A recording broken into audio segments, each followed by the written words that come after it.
an egalitarian society is one, to use the old expression, where Jack's as good as his master. Just because you might hold down a big job doesn't make you an inherently better person. That's the essence of an egalitarian society. I think we always have been a very egalitarian society. I think it's one of our most attractive characteristics. I hope it will always be the case.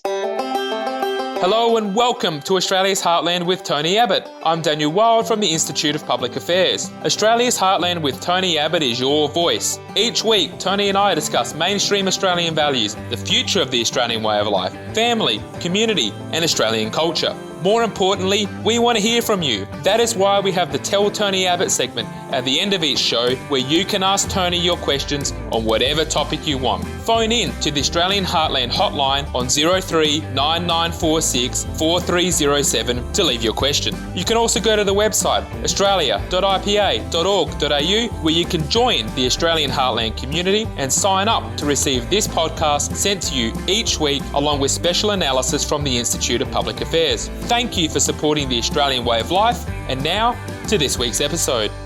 Hello, Tony, and g'day to all of our listeners. It's wonderful to be with you for another episode of Australia's Heartland with Tony Abbott.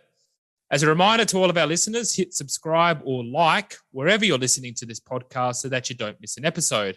Tony, we've got a jam-packed episode today. We'll be talking about vaccine mandates, coalition senators withholding their support from the government, plus a couple of very interesting listener questions, and you're going to tell us what you're up to at the moment, which I'm looking forward to. To begin with, let's discuss some of the recent developments on the issue of vaccine mandates. A few days ago, the Prime Minister, Scott Morrison, came out against vaccine mandates, saying, and I quote, "Now it's time for governments to step back and for Australians to take their life and for Australians to be able to move forward with the freedoms that should be theirs." And Scott Morrison went on to say that other than in specific circumstances, we aren't in favour of mandatory vaccines imposed by the government, end quote.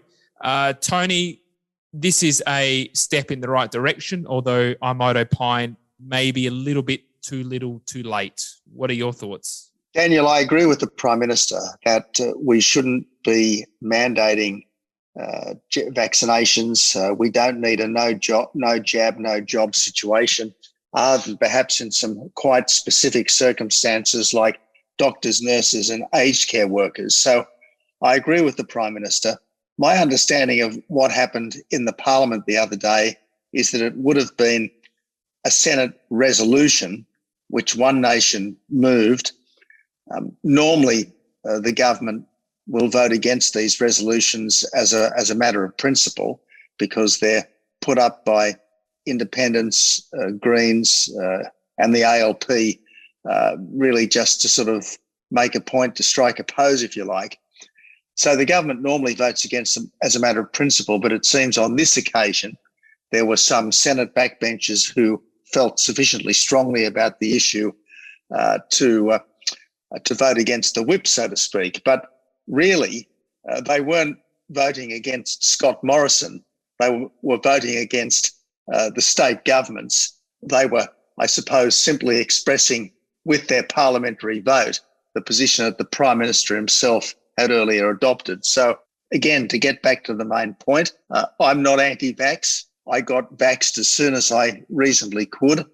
I think that these vaccines are effective at reducing the severity of COVID. Now, though, that we have something like 85% of the population vaxxed, the unvaxxed are a danger only to themselves. And that's why I think it's quite a big step too far to say to people, if you're not vaccinated, you can't work. Let's face it, Daniel, if you look at the welfare stats, we've got a significant proportion of the working age population who, for all sorts of reasons, won't work. The last thing we need is to add another 5% or so of the working age population who can't work because, for all sorts of reasons, they don't want to get jabbed. Well, Tony, let's just dig in a little bit to the principle here behind the One Nation resolution. So, among other things, what that resolution called for is for states and businesses to be prohibited from discriminating against someone based on their vaccination status. And so in effect, that would mean that the federal government would be overriding state laws and imposing restrictions on what businesses can and can't do. And I think there's an interesting issue here, because some would say, look, that's not the role of the federal government. The federal government should not be overriding state legislation, and it shouldn't be inserting itself into the voluntary business of what the commercial sector wants to do. Others would say that there's been massive overreach by the states and many big businesses, and the federal government perhaps should look at using its powers to override these mandates. I have to say I'm in the second camp. I think the federal government should be looking to see what it can do to override some of these mandates where they've gone too far, such as here in Victoria. Tony, where are you on this debate? What are your thoughts on the principles of the issue? That's a very good potted version of the different principles at stake here. On the one hand, I think the states have gone too far here. I'm particularly disappointed that in New South Wales, which has been the least authoritarian of the states when it comes to COVID, that state government agencies, the education department, the fire and rescue, the police, etc., have all effectively got a no jab, no job rule running. It's not just the health department. So even in New South Wales, I think on this issue, the government has gone too far. And I think that's been a characteristic of the states throughout this pandemic. I think they've been altogether too authoritarian. But on the other hand, I do think that the feds have to tread lightly here. Let's face it, we've infantilized the states enough over the last few decades. The last thing we want to do is to infantilize them even further.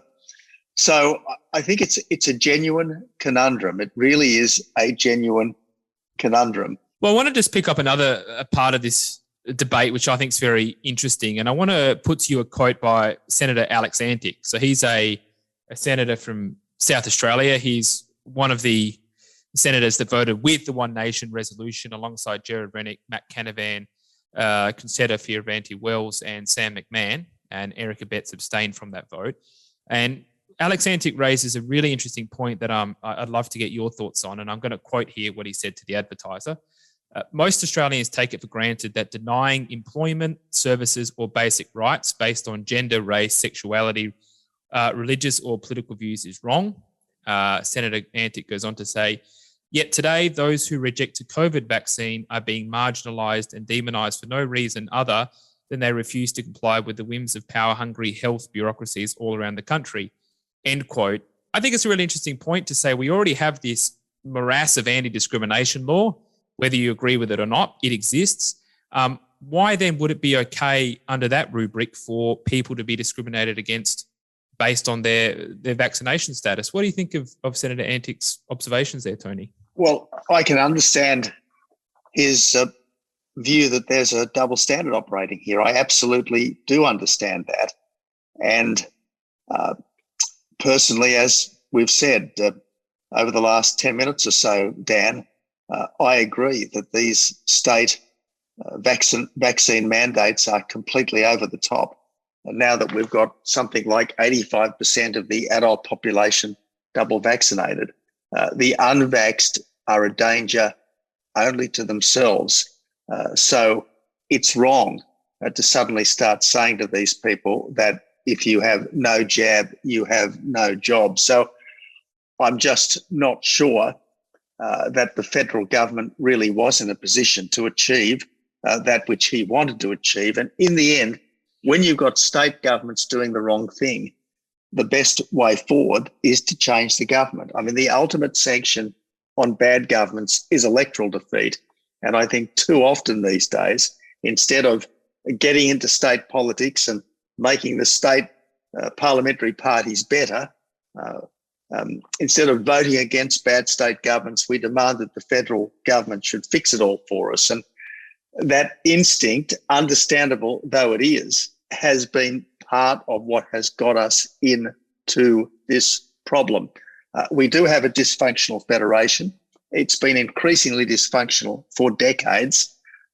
My government wanted to address this with a federation and tax reform white paper process, the objective of which would have been much greater clarity about who did what. We would have got the federal government out of some activities where currently it's a dog's breakfast of divided responsibilities. We would have got the state governments out of some activities. So it was much clearer who did what and which level of government was to be blamed when things went wrong, as they inevitably do.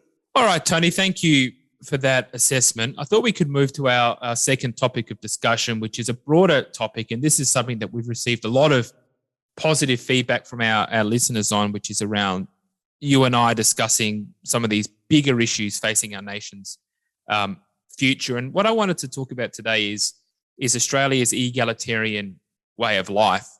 We often talk about what does it mean to be Australian? And I think our classless egalitarian nature is something that's very fundamental to who we are as Australians. To begin with, Tony, I'd like to get your insight into what egalitarianism means to you. What are some of the components of that? How is it lived out in our day-to-day lives in Australia? In my judgment, Dan, an egalitarian society is one, to use the old expression, where Jack's as good as his master.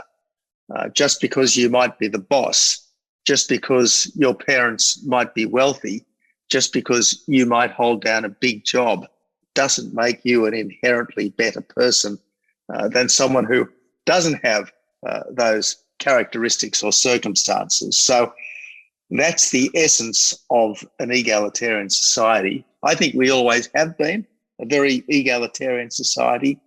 I think it's one of our most attractive characteristics. I hope it will always be the case. And I suppose in an egalitarian society such as ours, if you are talking familiarly with someone, even if that person is the Prime Minister or the Premier or the head of BHP, your inclination will be to call that person by his or her first name. If you jump into a taxi, the inclination will be to get into the front seat, not the back seat, because the driver is as good a person as you are. If you've got someone coming into the house to do something, whether it's to help fix something, whether it's to help with the garden or with the cleaning or whatever it might be, you treat them as your equal, not as your servant.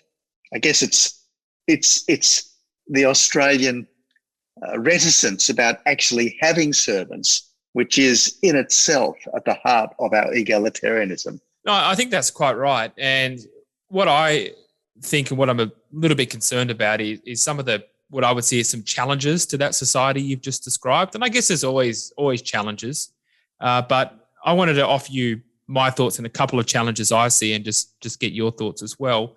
I think one of them is we're potentially becoming a little bit more class-based, a little bit more stratified as a society where this sort of upward economic mobility is getting a little bit more difficult than, say, it was in the, say, post-World War II era.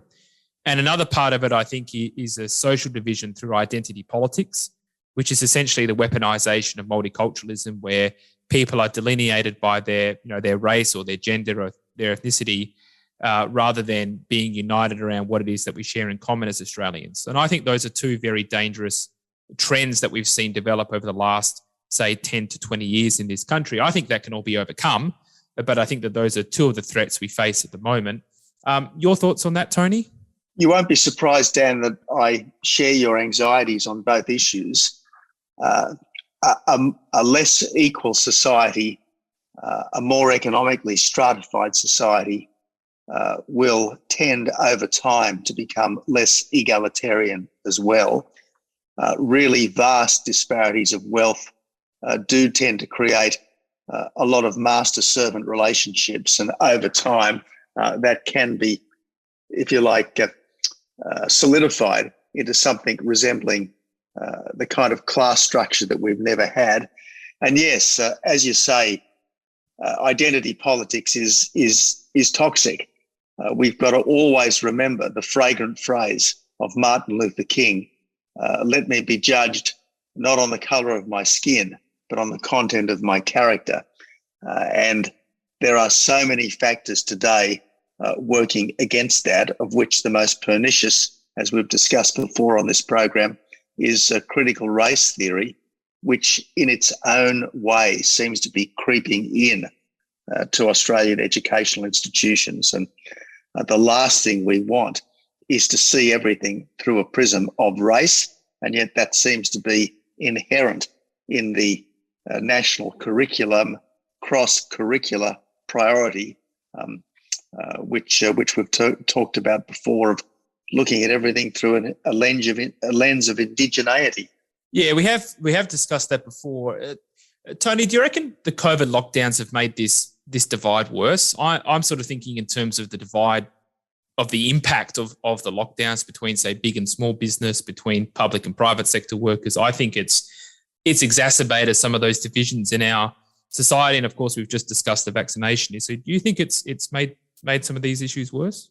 Look, I certainly think that it's made us more querulous, and it's made us look at our neighbour less as a source of genial help and comfort and comradeship, and more as a potential source of infection.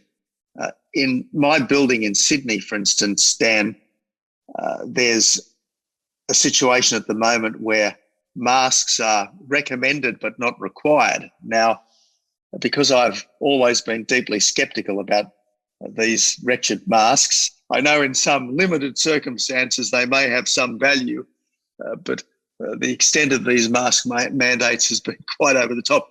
But in our building, where masks are recommended but not required, some people are wearing them and some people aren't. And you can tell that there is a certain glaring by those who aren't wearing them, those who are wearing them, at those who aren't. By the same token, there is, if you like, a certain solidarity between those who aren't wearing them. So I guess it cuts both ways, doesn't it? It does. And just on that, what I've noticed, I don't know if it's like this in Sydney, but in Melbourne at the moment, if you're sitting down at a restaurant, for example, you don't have to have a mask on, but those who are serving you do. And that makes me very uncomfortable, because you have a sort of a servant class developing where there's different rules, where they are having to wear masks while they're waiting on you, which I find very uncomfortable. I sort of understand in a way the logic behind it, but that's something that sort of strikes me as being quite divisive, and also something that you wouldn't see in a country like Australia. Is that the situation in Sydney as well? Have you noticed those kind of dichotomies occurring? Look, that is the situation in Sydney, as I last understood it, that if you are at a restaurant, you are not required to wear a mask once you are sitting at the table, but the staff are required to wear masks. I just think that, again, it's about treating your fellow human beings as people with whom we really are all in this together.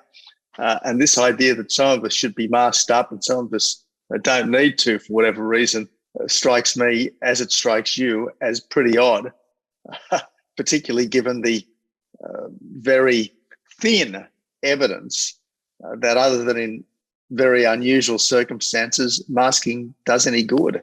Yeah, I completely agree, and I hope these mandates go away as quickly as possible. I mean, it's interesting, Dan. I was in an airport the other day. Thank God we're allowed to go to airports again, because there is the possibility of travel. And every couple of minutes there was an announcement over the PA telling us how we had to wear a mask for our own good. And literally, you could have fired a cannon down the domestic terminal of Sydney Airport and not hit anyone. There were so few people there. And yet we were being told how essential it was that we're absolutely masked. And of course, once you get on the plane, you're allowed to take your mask off to eat and drink.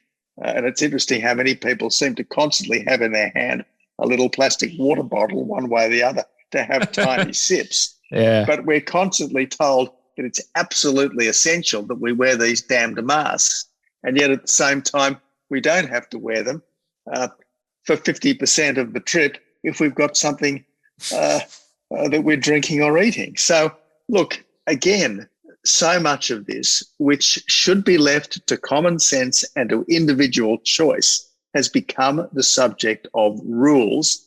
And taken on the whole, these rules are becoming deeply, almost unconscionably oppressive. No, you're quite right. I have to admit, Tony, there's been a couple of times where I've been on the train, for example, and I've had a relatively empty cup of coffee with me for most of the trip as a way of dealing with that. And the police in Victoria have been checking, haven't they? Whether people are carrying empty cups. I think that's been the case. Fortunately, I've not been checked up on yet, but I always leave a little bit of coffee just at the very bottom, just in case. So anyway, Tony, you mentioned that you've been traveling. Why don't we discuss that for a minute? So where have you been traveling to, and what is it that you're up to? Can you share with us and our listeners where you are at the minute? Well, again, Dan, I should apologise to the listeners because on 3 or 4 occasions over the last 18 months, I have been able to leave the country because I've been on government business, either British government Board of Trade business or on Australian government India Trade Envoy business. And this is why I'm out of the country again. There's a meeting of the UK Board of Trade in Belfast later in this week. I'm also doing a bit of charity work. I'm on a number of charities connected with the Japanese philanthropist, Dr. Handa. That's why I'm out of the country. And look, the United Kingdom, which in some respects has been hit harder by the pandemic than Australia, certainly seems to have life going on reasonably much as normal, although yes, the people working in restaurants are masked here in London in the same way that they are in Sydney and Melbourne at the moment. And I think there are still quite a lot of office workers in particular in Britain who are working from home. No, thanks for letting us know that, Tony. And thank you also for getting up early. I think it's around 6 a.m. that we kicked off this morning with you in London. So we greatly appreciate you getting up early and keeping up the weekly discussions. I did want to turn to our questions now. And the first question I wanted to ask you actually flows on exactly from what you were just discussing. It's a question from Stefan from our Facebook page. And Stefan asks, Tony, given your international experience, can you compare Australia and the UK in terms of the response to COVID? You've talked a little bit about the differences at the moment. Is there anything else you could elaborate on there, Tony? Look, as I said at the beginning, you can criticise every government from one standpoint or another. I suspect that if we really did try to do a fair-minded cost-benefit evaluation of all the significant countries' responses, we could well end up concluding that countries like Sweden and Japan, which never had across-the-board lockdowns, which never closed schools and universities, which tried to have as light a touch as possible on this, will turn out to have had the best combination of health, economic and social outcomes. But look, in Britain, they weren't able to shut the virus out with closed international borders in the way we were. There are massive people movements in and out of the United Kingdom. So at no stage have Britain's borders been closed to the extent that ours were. So the coronavirus hit them hard and early. They did suffer a large number of COVID-related deaths last year and the early part of this year. So I don't want to say that Britain is, if you like, a shining success and Australia is in some way a relative failure. But I do think that the British government did two things right. First of all, they vaccinated very fast, very early. And second, once vaccination rates approached 70%, they had what amounts to Freedom Day. Now, it's not complete freedom, as we've just been discussing. The people working in restaurants are still wearing masks. The people working in shops, by and large, are still wearing masks. But certainly they made a point of saying back, I think it was on July the 19th, that the worst of this is over, essentially normal life has resumed. And I think from a psychological point of view, that was a very important thing to do, and all credit to Boris Johnson for it. Yeah, just quickly on that, Tony, do you reckon they're going to lock down again? Because that's what's happening in some countries in continental Europe at the moment. Austria, for example, going in that direction. I know there was some talk of another potential lockdown in the UK, but as far as I can tell, that's not going to happen. Is that the sense that you get? That's the sense I get. Their health experts are just as divided as ours are, and the headlines tend to be grabbed by the health experts with the most alarmist prediction. So, look, the public debate in Britain can be just as skewed and just as catastrophist as ours has been over the last 18 months. But I do think there has been a greater reluctance in the British political class for lockdowns. The British Parliament, for instance, has been has had many more vocal members against lockdowns than our parliaments appear to have had. All right, thank you for that, Tony. And I just wanted to take one more question. This one's from Ava, also from our Facebook page. A bit of a critical question, but I'll go with it and see what you think. Ava asks, have we become too soft as a society? We used to be rugged individuals and now we want government to look after us, end quote. Tony, what do you think of Ava's question? It's a very good question. I suspect that once you get to a certain age, you start to feel nostalgia for the good old days. And I certainly wondered at some points in my time as a not always that hands-on parent, whether I was being more protective of my kids than my parents had been of me. For instance, when I was a youngster, every weekend you'd just go out roaming in the bush. Cracker night was an opportunity to throw penny bungers at your mates up and down the street, as opposed to something that could only be fireworks, were not something that you could only look at from afar, put in place by professionals in those days.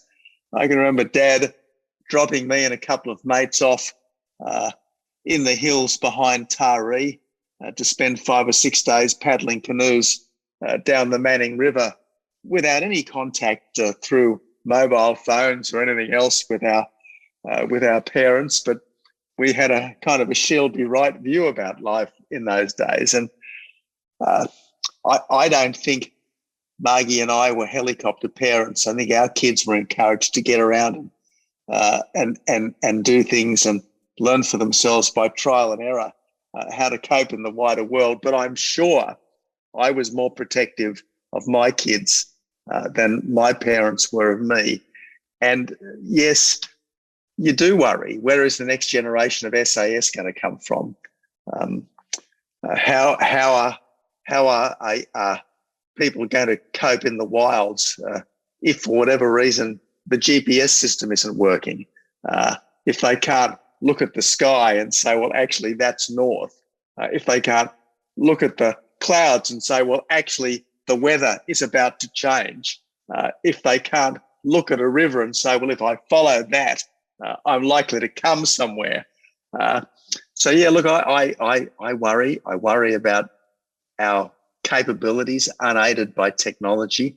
I worry about our physical and mental toughness. I worry about our spiritual depth, because in the end, you need things to believe in, preferably things that have stood the test of time and that wonderful human beings from generation unto generation have believed in as well, so that there is this continuity between us and our forebears. So, look, I worry about all of these things. And the challenge is not just to lament the passing of the old virtues and the old strengths. The challenge is to do everything we can here and now to keep the best of what we've had and build on it. Well, I think those are some pretty wise words to end our discussion on today, Tony. So I think we'll leave it there. Thank you for that. And on behalf of our listeners, can I say thank you again for joining us so early over in London, and have an enjoyable rest of your trip. Good on you, Dan. Lovely to talk to you, and we'll do it again next week.